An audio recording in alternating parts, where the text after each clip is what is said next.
डंडे की करामात तेनालीरामा की कहानी। एक गांव में एक औरत रहती थी। वह प्रतिदिन शाम को अपने पति को 10 जूते मारा करती थी। इस औरत की एक बेटी भी थी। जब वह शादी के लायक हुई तो उसके लिए वर की खोज होने लगी। लड़की रूपवती थी, परंतु जूता मारने में माँ की नकल करने का लोगों को उसकी ओर से डर था, इसलिए उसके साथ कोई विवाह नहीं करना चाहता था। नगर नगर और गांव-गांव में इस जूता मारने वाली औरत की चर्चा फैल रही थी। इधर तेनालीरामा की कीर्ति भी कम न थी। उसके शत्रु उससे वैर रखते थे। ऐसे लोगों ने किसी न किसी बहाने तेनालीरामा को नीचा दिखाने का विचार किया।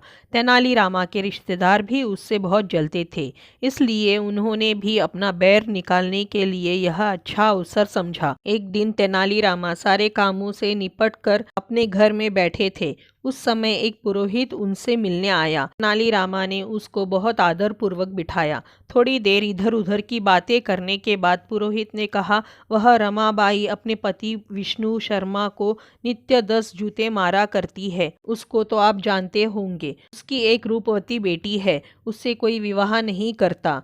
सबको यही भय है कि उसमें माता के आचरण न हो। यदि आप उससे विवाह कर ले तो आपकी बहुत प्रशंसा होगी। तेनालीरामा ने उसका मतलब समझ लिया और कहा, आपका कहना ठीक है, परंतु मेरा एक विवाह हो चुका है और दूसरा करने की मेरी कोई इच्छा नहीं है, इसलिए मैं यह विवाह नहीं कर सकता। किंतु हाँ, मेरा एक छोटा भाई है जो इन दिनों काशी पढ़ने गया है। यदि उसके साथ उस लड़की का रिश्ता हो सकता है तो मैं तैयार हूँ। यह सुनकर पुरोहित जी प्रसन्न होते हुए रमाबाई के घर गए और अपने आने का मतलब कह सुनाया। सुनते ही रमाबाई बहुत प्रसन्न हुई और उसने तेनालीरामा के भाई को अपनी लड़की देना स्वीकार कर लिया। विवाह का दिन निश्चित करने की भी उसने पुरोहित को अनुमति दे दी। पुरोहित ने तेनालीरामा के पास जाकर विवाह का दिन भी निश्चित कर दिया। तेनालीरामा का कोई भाई न था। जब विवाह पक्का हो गया तब वह एक अनाथ बालक को ढूंढने लगे।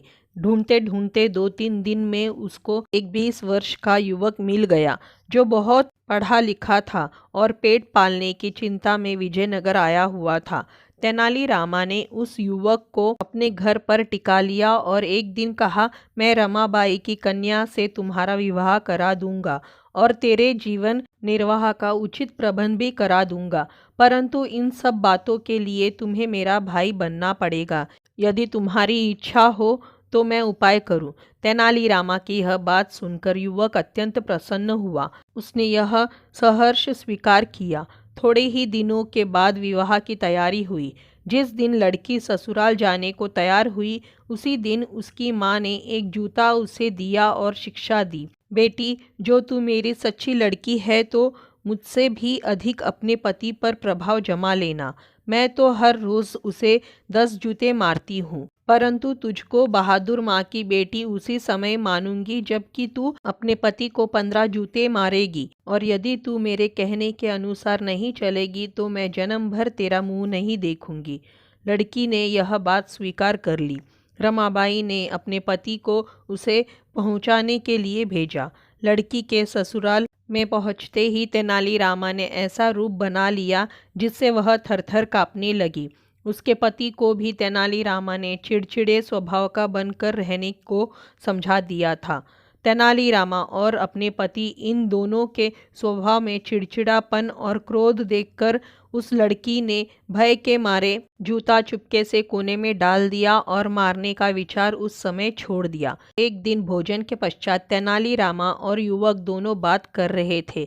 उस समय तेनालीरामा ने बिल्कुल अनजान बनकर युवक की पीठ पर हाथ फेरते हुए पूछा, तुम्हारी पीठ पर ऐसे गड्ढे क्यों पड़ रहे हैं?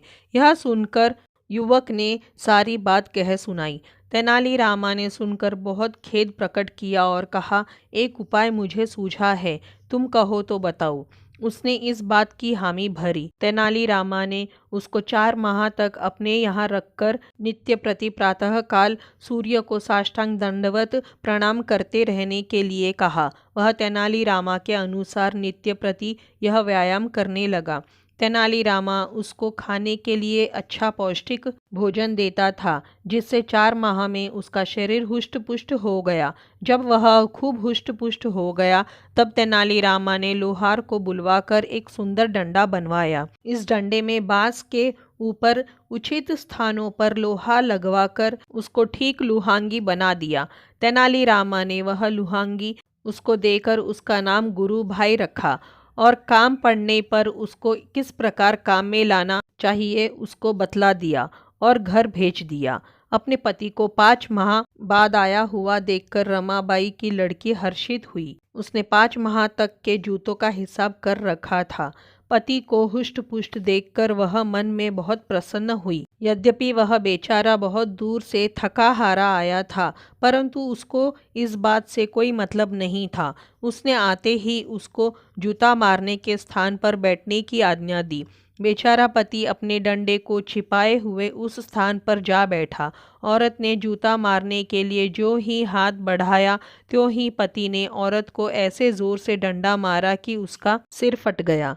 डंडे के लगते ही वह चीखी, अरे रे, मार डाला, और जमीन पर गिर पड़ी। तब पति ने दूसरा डंडा मारा, जिसके लगते ही वह और जोर से चिल्लाने लगी। उसकी चिल्लाहट सुनकर आस पड़ोस के आदमी इकट्ठा हो गए और उसको मारने से रोका। अपने पति का रौद्र रूप देखकर वह डर गई और उस दिन से उसकी आज्ञा मानने लगी।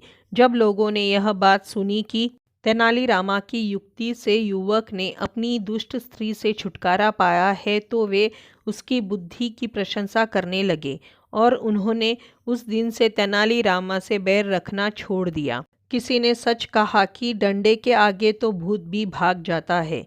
तो दोस्तों, ये थी तेनालीरामा की कहानी, डंडे की करामात। आपको कैसी लगी? अगर अच्छी लगी हो तो इसी तरह की कहानियों के लिए चैनल को सब्सक्राइब करें, वीडियो को लाइक करें, शेयर करें। धन्यवाद।